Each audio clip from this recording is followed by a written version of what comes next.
नमस्ते दोस्तों, मैं अनुराधा गुप्ता हर जिंदगी से आप सभी का हमारे एफपी लाइव क्या कहते हैं बारे में स्वागत करती हूँ।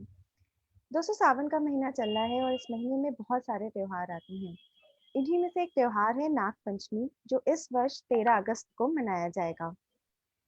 दोस्तों, ऐसी मान्यता है कि नाग पंचमी के दिन अगर नाग देवता की पूजा की जाए तो घर में सुख समृद्धि आती है। साथ ही कुंडली में अगर सर्प दोष है तो वह भी मिट जाता है। मगर ये सर्प दोष आखिर होता क्या है? इसके लक्षण क्या होते हैं और मानव जीवन पर इसका प्रभाव क्या पड़ता है? ये सारे प्रश्न के उत्तर जानने के लिए आज हमारे साथ मौजूद हैं पंडित विनोद सोनी जी। नमस्ते पंडित जी। आपका जी, बहुत-बहुत नमस्ते। स्वागत है हमारे एफ़ए लाइव पे। धन्यवाद।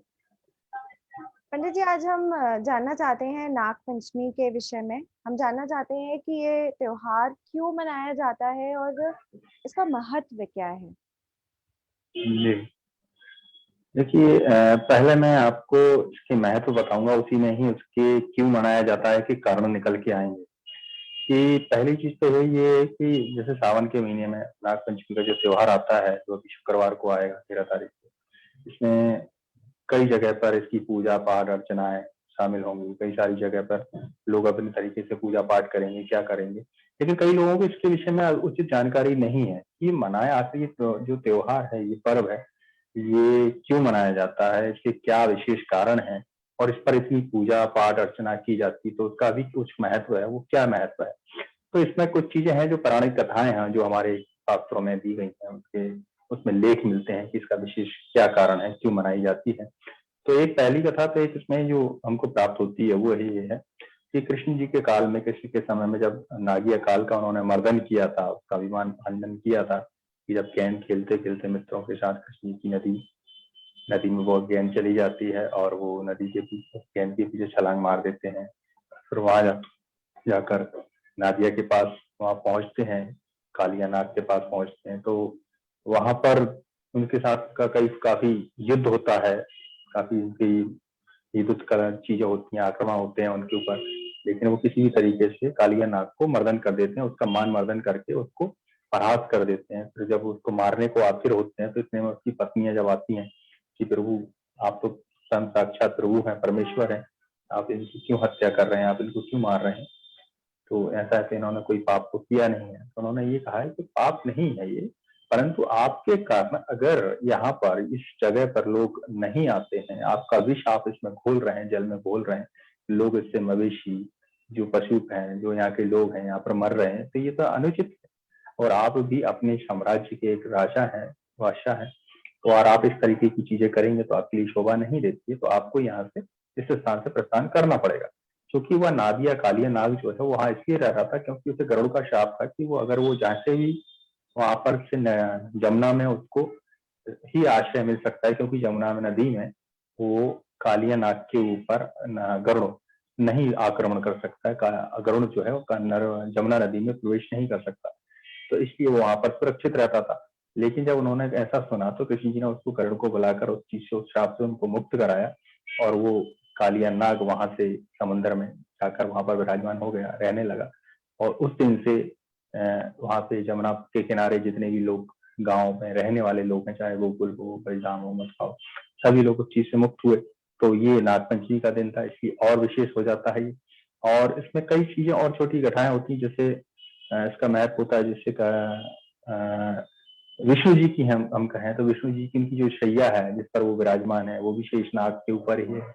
गले में वासुकी नाग स्वयं शिव जी धारण करते हैं, उनके कंठ में कले शिव जी की शोभा जो है वो उनकी विशेष नागों से है, जो कि वासुकी नाग है।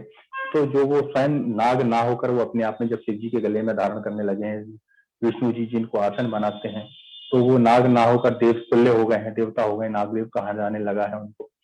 तो इसलिए और उनकी विशेष पूजा अर्चना करना, उनके जीवन में अगर किसी प्रकार की समस्या है उसको दूर करने के लिए अगर इस पर्व पर उनकी पूजा की जाती है, अर्चना की जाती है।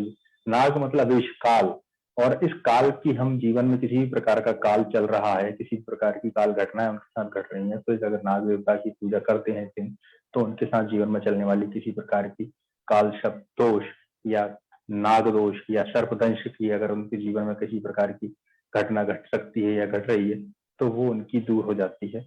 और उससे नाग देवता उनकी प्रार्थना सुनते हैं और उनको अक्षय फल देते हैं और उनको किसी प्रकार की हानि होने से उनको बचाते हैं।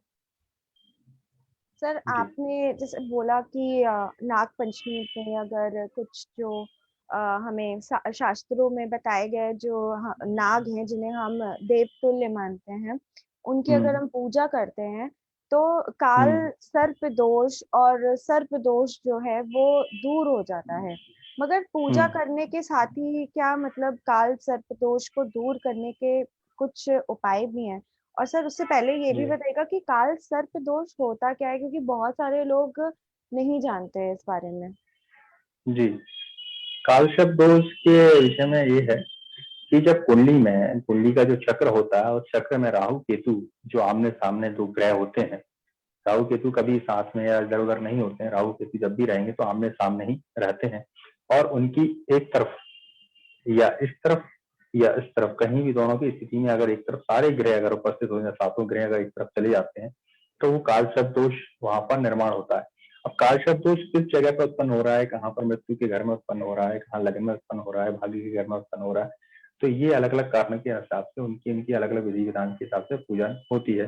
परंतु कालसर्प दोष अगर जब भी किसी कुंडली में अगर सारे ग्रह एक तरफ हैं और राहु केतु के बीच में अगर सारे ग्रह फँस गए हैं, तो उसके जीवन में किसी भी प्रकार की जो घटना है घट रही है या वो कोई भी काम करना चाहता है, आगे बढ़ना चाहता है तो उसमें बाधाएँ आती रहती हैं।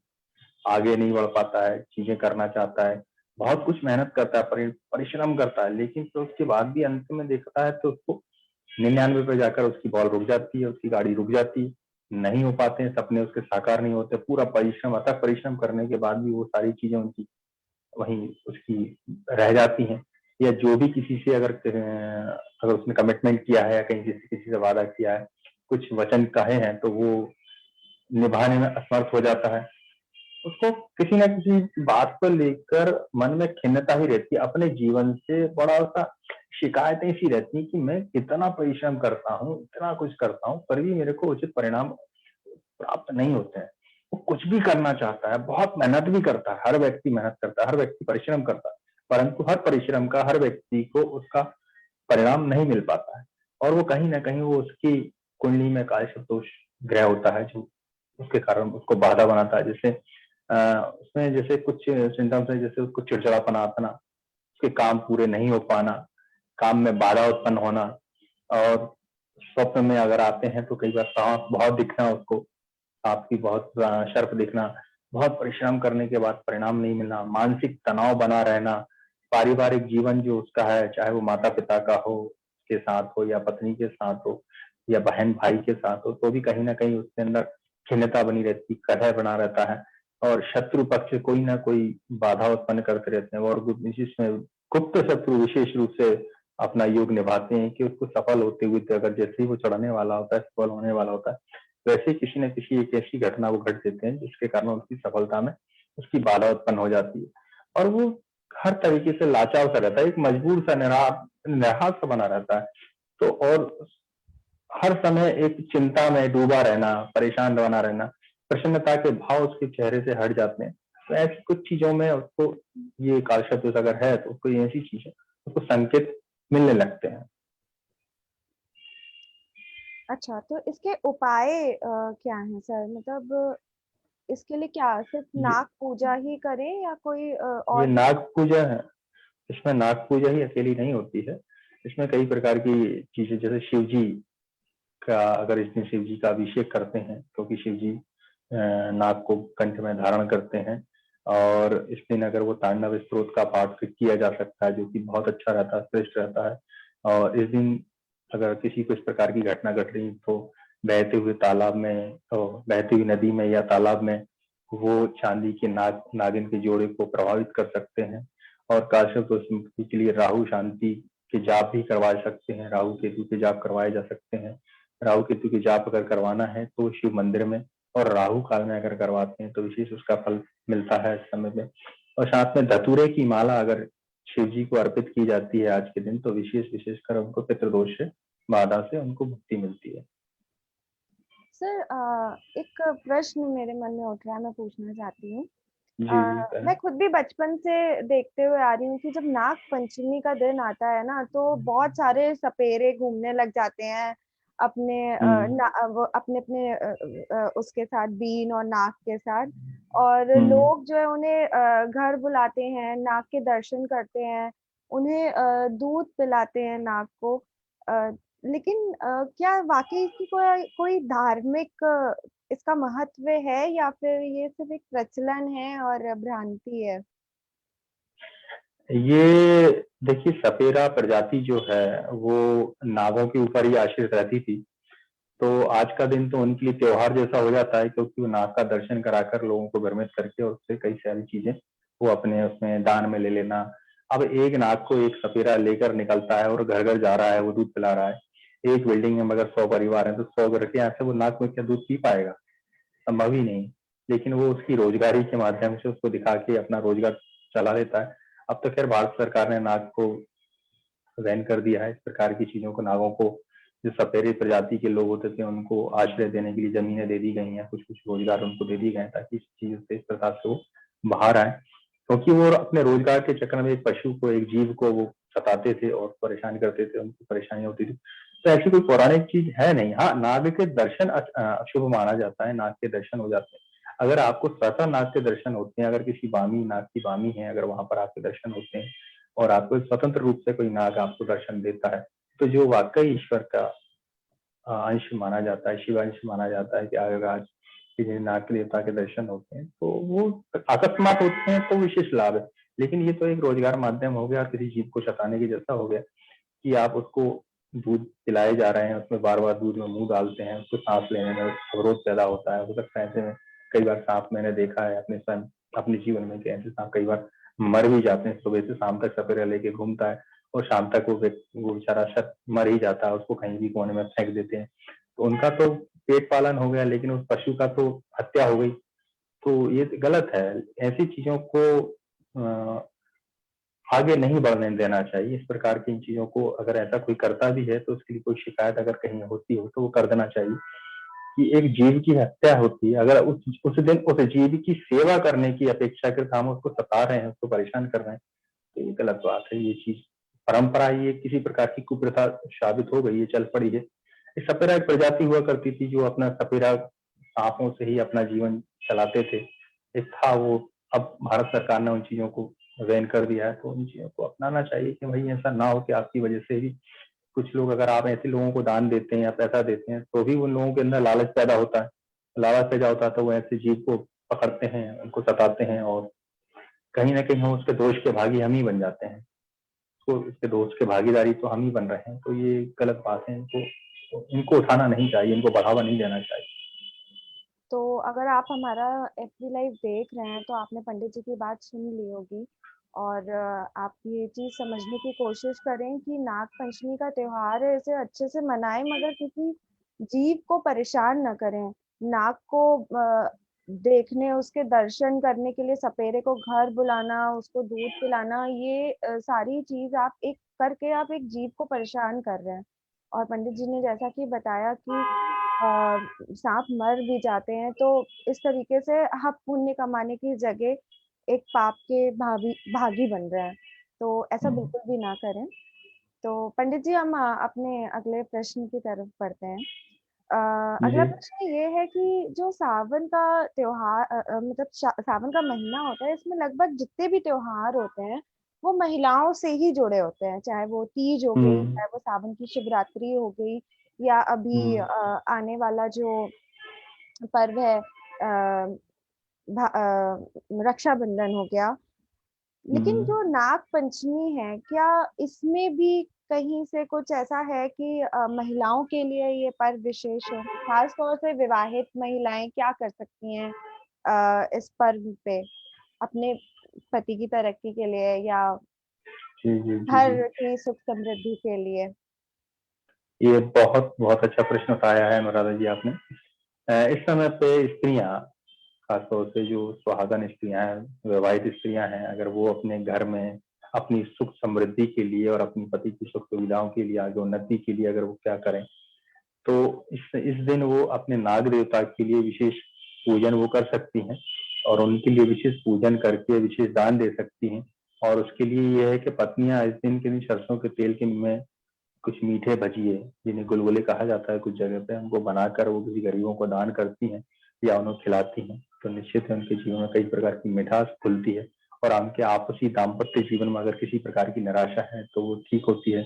और इस दिन अगर सूखा नारियल, जो गोला नारियल होता है, उसको छेद करके उसके अंदर चीनी, शक्कर और कुछ उसमें किराने की चीजें अगर उसमें डाल दी जाती हैं और वो डालकर किसी पीपल के वृक्ष के नीचे सूर्यास्त के समय रख दी जाती है, और वहां पीपल देवता से अपने दुख की समस्याएं की चीजें उनसे कही जाती हैं, उनका दुख का निवारण करने के लिए प्रार्थना की जाती है। और पति पत्नी के संबंध सुधारने के लिए अगर किसी प्रकार की दोनों में अलगाव है, तनाव है, किसी प्रकार की समस्या है, तो उसकी प्रार्थना वहां पर पीपल देवता से करते हैं और वहां पर वो नारियल का गोला रखकर आते हैं। तो निश्चित रूप से उनके जीवन में कई सारी चीजें, दो आपसी सामंजस्य वो बैठता है।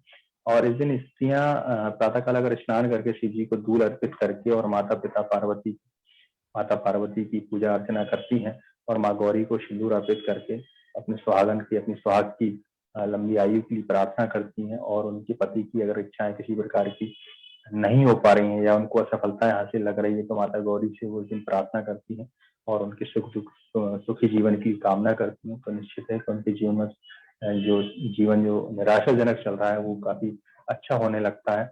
और साथ ही इस दिन विशेष रूप से अगर स्त्रियां अगर किसी किन्नर को अगर कुछ भी यथा योग्य शक्ति के अनुसार दान करती हैं, धन हो, भोजन हो या वस्तु अगर उनको दान करती है और उनका आशीर्वाद प्राप्त करती हैं, तो उनके जीवन में किसी भी प्रकार की समस्या अगर चल रही है, उनके स्वास्थ्य, स्त्री में या पारिवारिक जीवन में या किसी भी प्रकार की बाधा चल रही है, रोग बाधा हो, तो वो बाधा इस दिन अगर दान करने से किन्नरों को वो दूर होती है।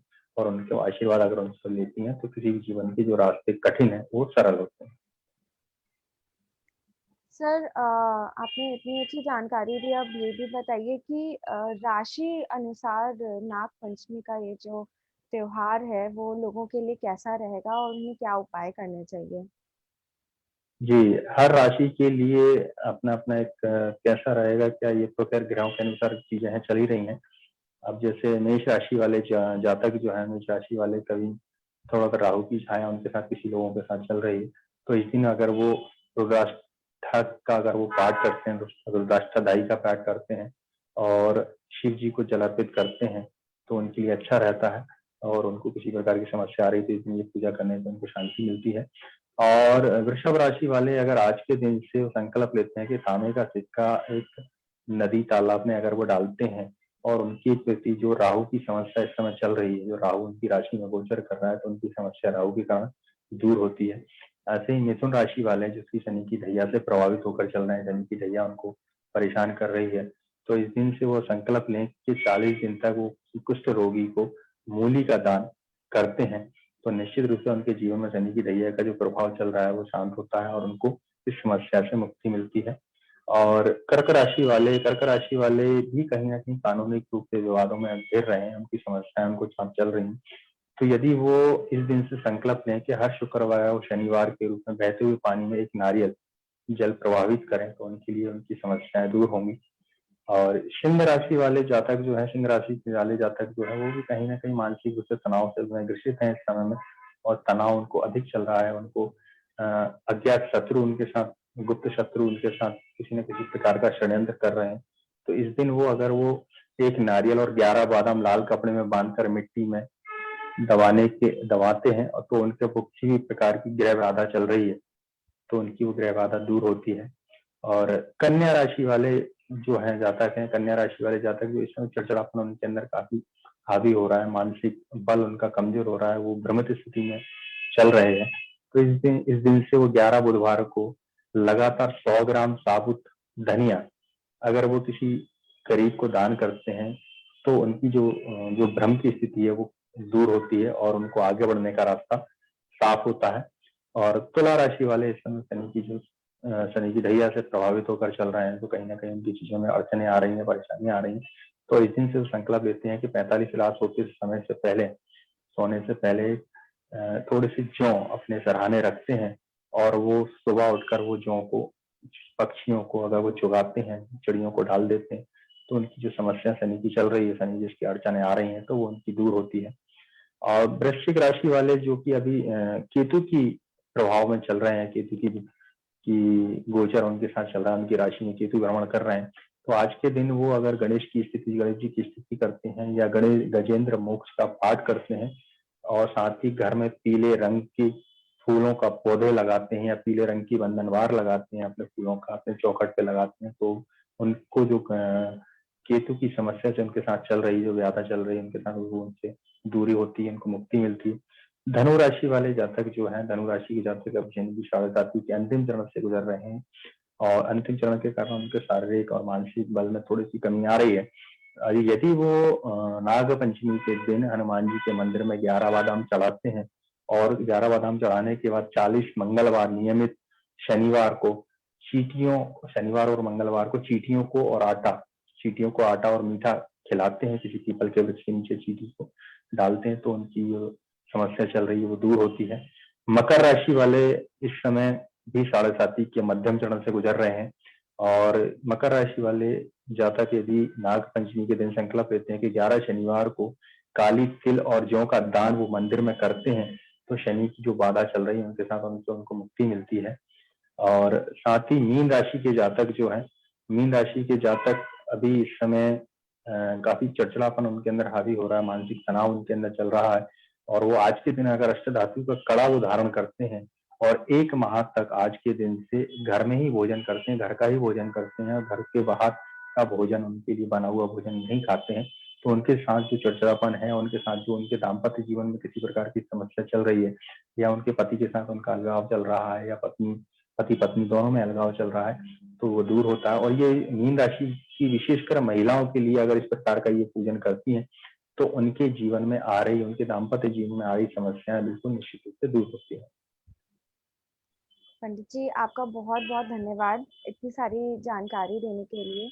मुझे जी। उम्मीद है कि जो हमारा फ़ेसबुक लाइव देख रहे हैं, उन्हें बहुत कुछ नाग पंचमी के पर्व से जुड़ी बातें पता चली होंगी और इसी के साथ जो है हम आपसे अब अलविदा लेना चाहेंगे। अगले एफबी लाइव में हम आपसे दोबारा मिलेंगे एक नए विषय के साथ।